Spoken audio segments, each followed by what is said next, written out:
is Jeremy, this is Red Means Recording. Today we're looking at this rack that I have made for performance, and I did a performance with it, and I want to tell you all about it.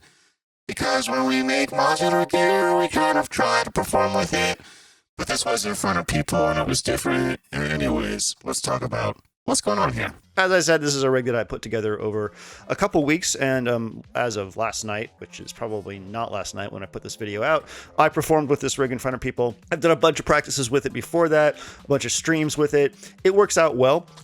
Here's what it sounds like, by the way.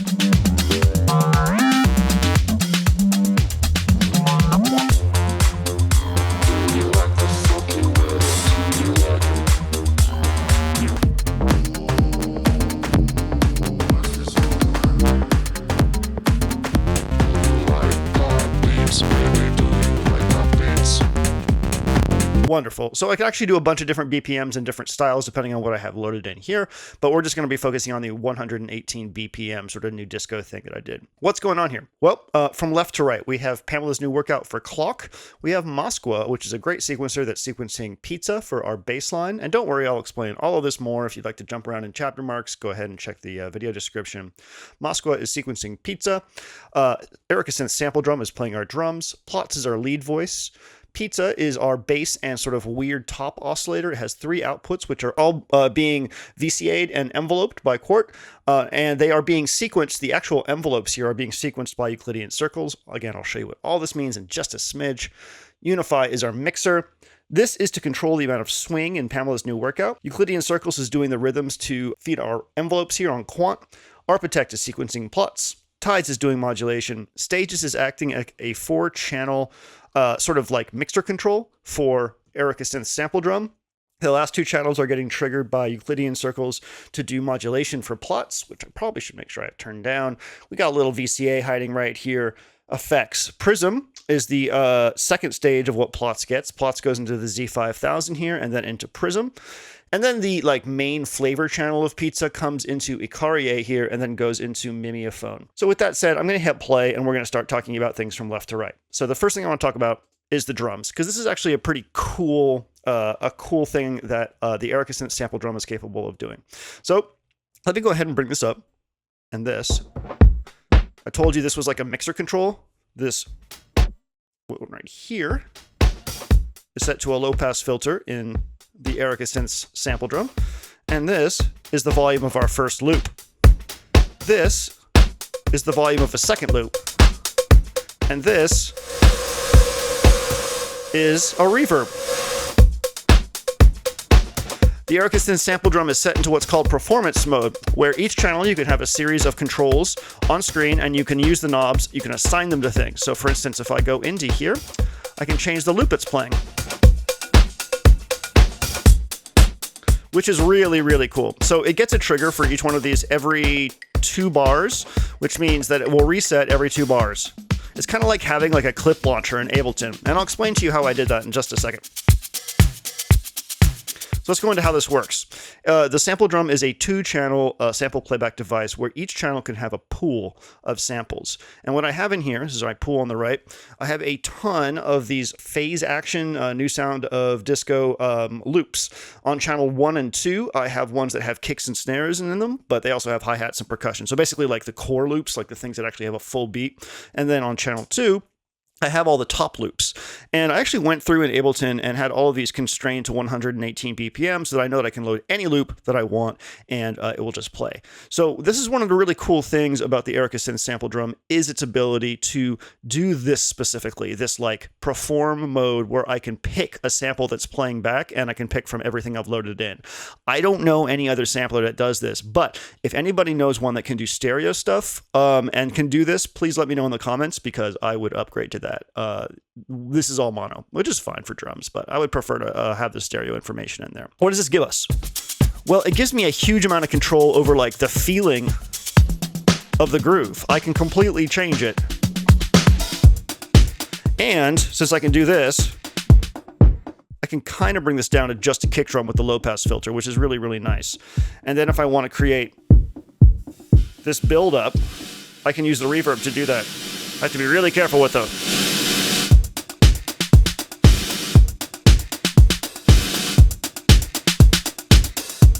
It's really cool.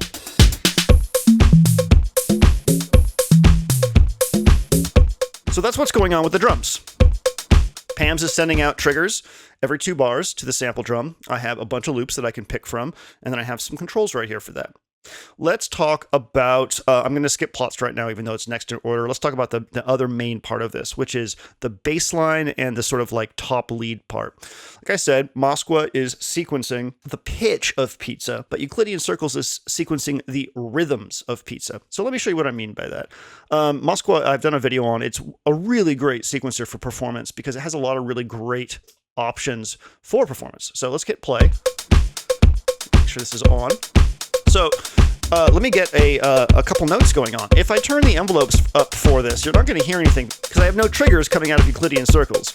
Let's go ahead and start adding some triggers. So first of all, if you don't know what a Euclidean pattern is, it's basically math to fill in a certain number of steps with events. And Euclidean circles works on a pattern of 16 possible steps, but I can add events.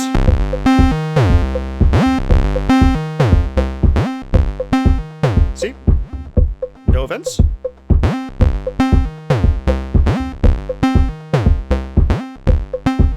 you understand? I can also shorten the number of total steps available, which starts to create polymeters. And then finally, I can rotate this, which is really, really important. Rotation and the number of events that are actually playing back are my main tools for creating rhythm in this rack. So the first thing coming out of here is the pizza's pulse width modulation output. It's the pulse out. And there's a little bit of PWM happening because our shape is getting modulated. So I'm going to go ahead and turn that off for right now. The second one here is our main sort of like flavor output. I'm going to get to that last. This third one here is the octave oscillator out. So let me turn this one up a bit.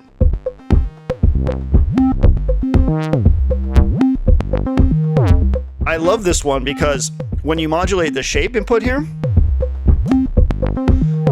it's this one right here. It goes from sine to pulse to saw. And again, Tides is providing that.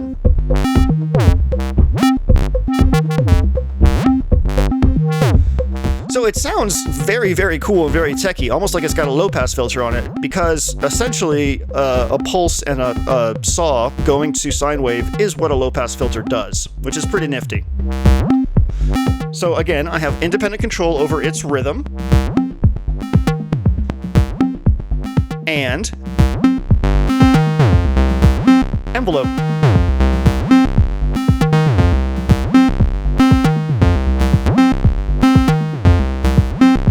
So now that we have those two in, let's talk about how Moskwa can be used better in this situation. So Moskwa has a rate knob. If I turn this down, you'll see that our pitch is moving very slow, but our rhythms are moving fast. I've just given this the feeling of like a chord progression, so to speak. I can also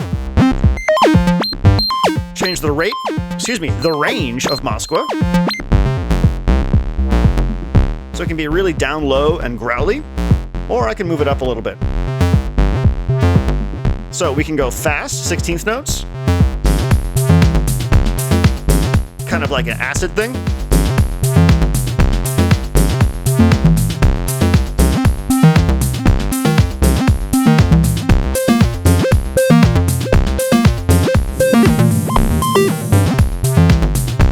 Already really, really fun, right?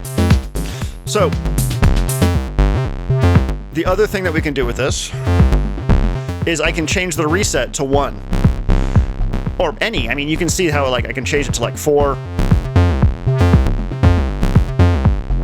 I can make it go only 1 step. Now when it's on 1 step, I can actually control this myself. So this is set to like a minor pentatonic scale. Now I can write a bass line on the fly.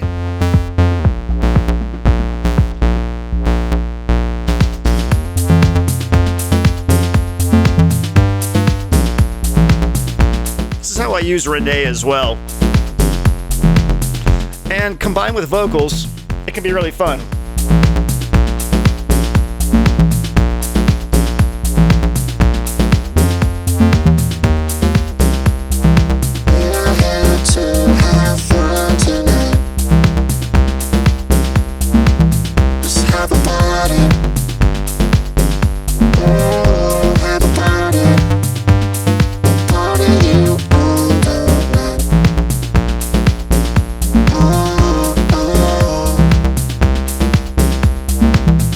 So one of the things that, bass lines do is help define sort of the root of the track, and that's a big part of what we're getting here. So that's Moskwa. I will bring in now the second voice here, or the main output of pizza. So this one is the one that you can actually really fuck up in terms of the sound. You can already hear it's kind of going crazy. So what's going on here?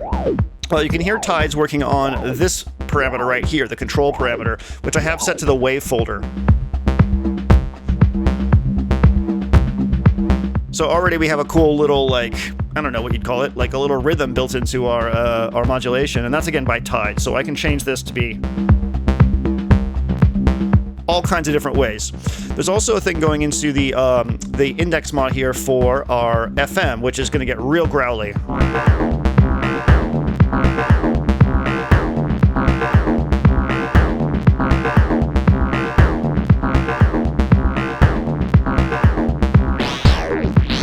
And remember, this is going through a Carrier, which is getting its own line of modulation.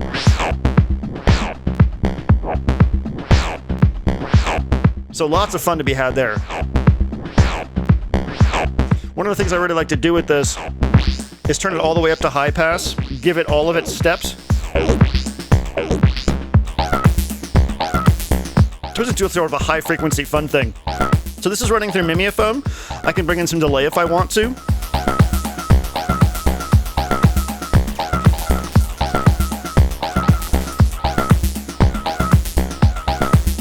Which is really, really nice. I also have control over the octave of pizza. And the octave of the octave oscillator. I can change what octave that octave oscillator is playing at, which is really neat.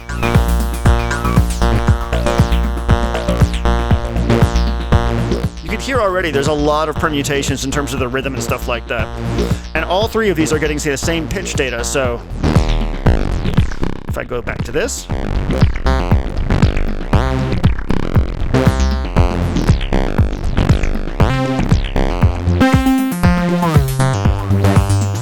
all of that is from one oscillator.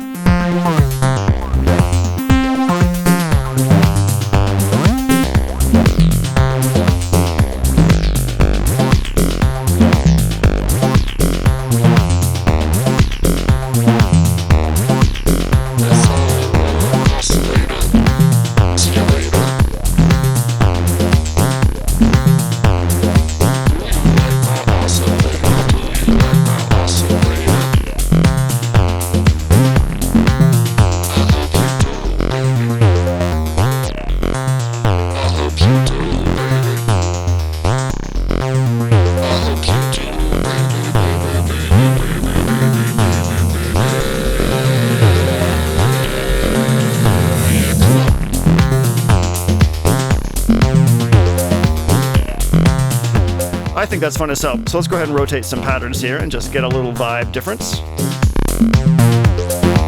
And let's talk about plots. So plots is getting sequenced by arpitecht, which you can't really hear right now, so let me bring that in. Plots has a lot of different vibes to it, and right now we're in chord mode, which is one of the really good ones for this set, because as you can hear, it just fits right into this sort of new disco vibe. But I can change this to all kinds of things. Before I do that, let's talk about arpitecht. So arpitecht has a rhythm knob.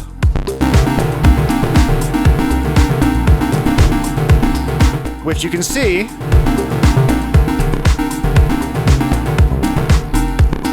creates new rhythms for me with increasing density.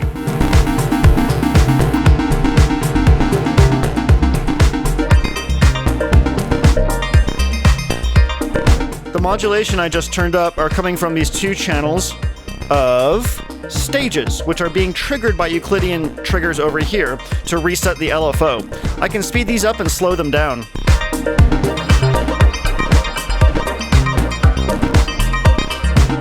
Which is pretty fun. I also have control over the range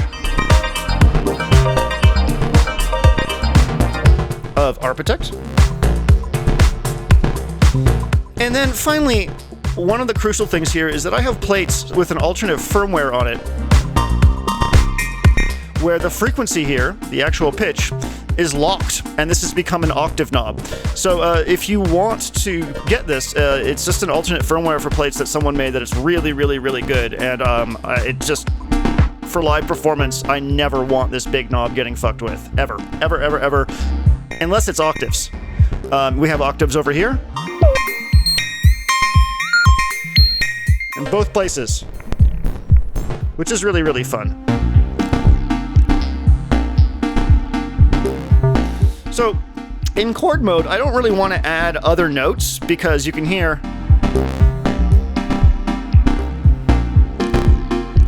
I have a lot of control over the chord right here, and if I added notes, it would not sound good. I'm in the wrong scale.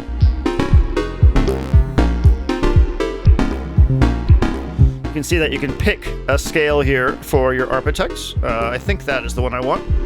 So that doesn't sound very good. It sounds like kind of old school ravey. So if I want to play like more traditional arp lines, I'm gonna need to switch to a different instrument.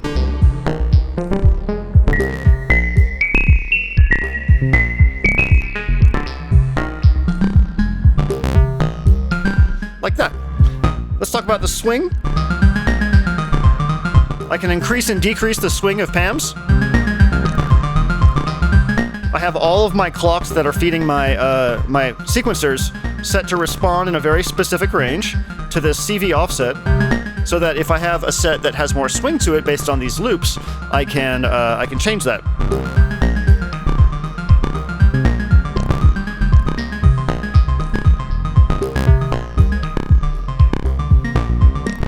Okay, let's talk about the effects for plots.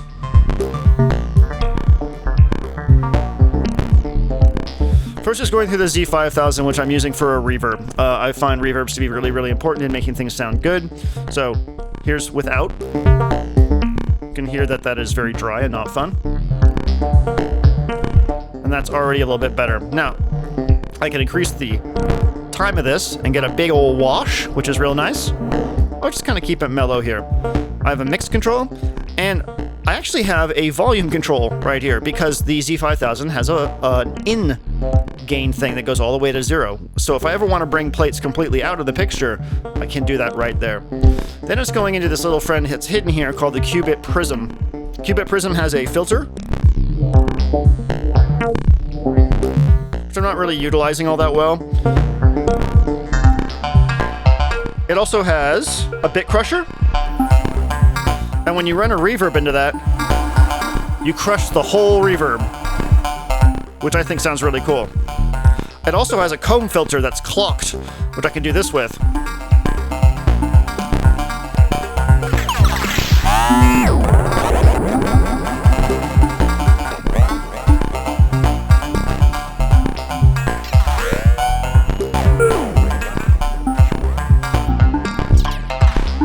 Which is a fun little glitchy performance tool. Let's talk about plots a little bit more. So you can hear that I can do these sort of melodic, what do you call them, arpeggios, right?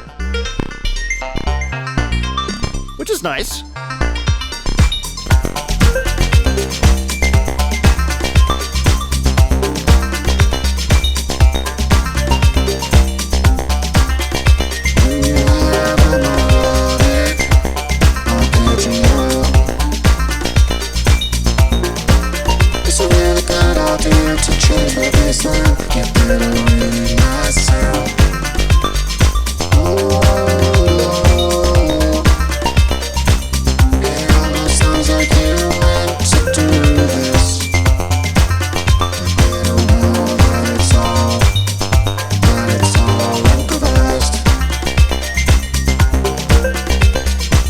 So that is one way that we can use the arpitecht to create what feels like a song.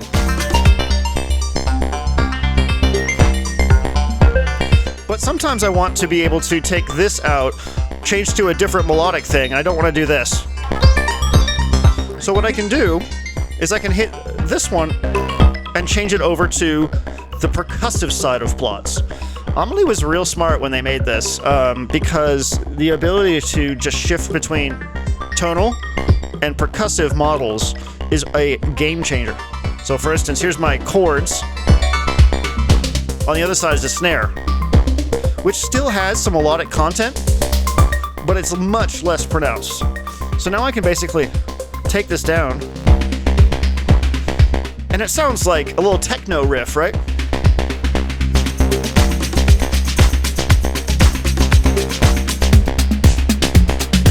And I can play with it.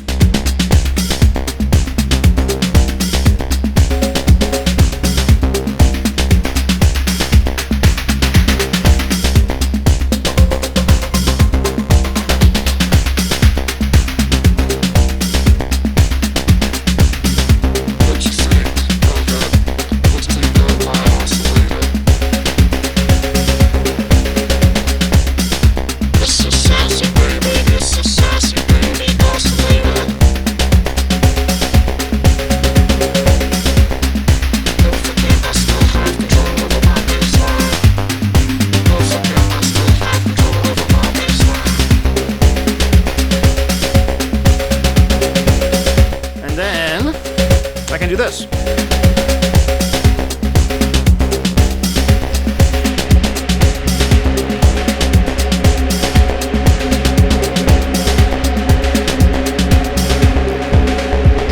And we got something like a transition.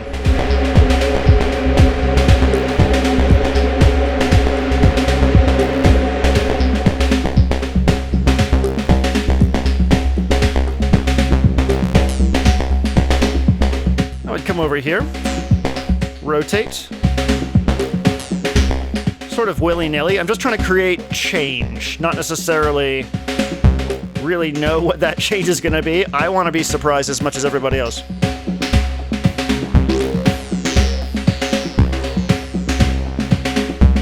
Now, of course, some things are going to get left by the wayside. I can't always have everything changing exactly how I want it all the time.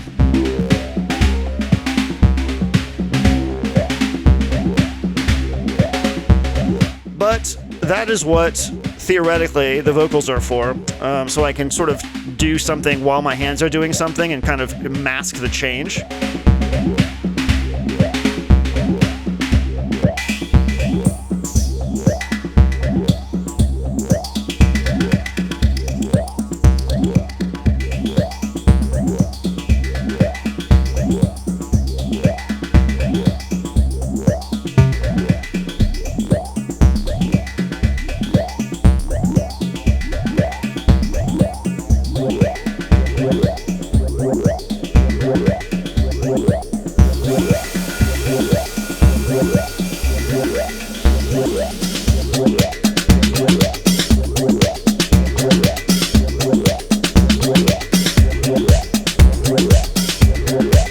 So, is it the most amazingly diverse thing in the entire world? No, not at all.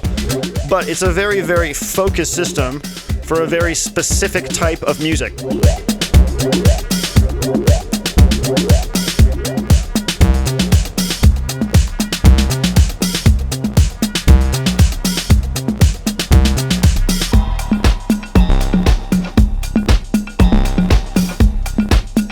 So, that's how this thing works.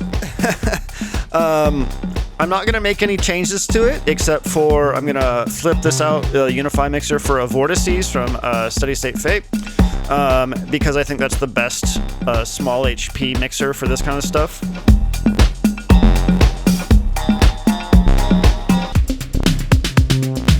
All right, folks, that's it. Thank you so much for watching. If you have any questions about this or any comments about what you think you might do differently, please let me know. I really, really love input on all this stuff. It's a work in progress. Everything's always a work in progress. Ultimately, the gear wasn't the issue at the gig. The gear issue was me. I had like a huge panic attack and wasn't able to even do my whole set. So I got to figure out a way to deal with that. Maybe I'll get a fursuit or something and I'll hide behind that. I don't fucking know. We'll figure it out. I hate being the weak link in the performance chain, but it is what it is. Thank you so much for watching. My name is Jeremy. This is Red Means Recording. I'm going to play us out. You have a wonderful day. I stepped up to the club. I had a thought it was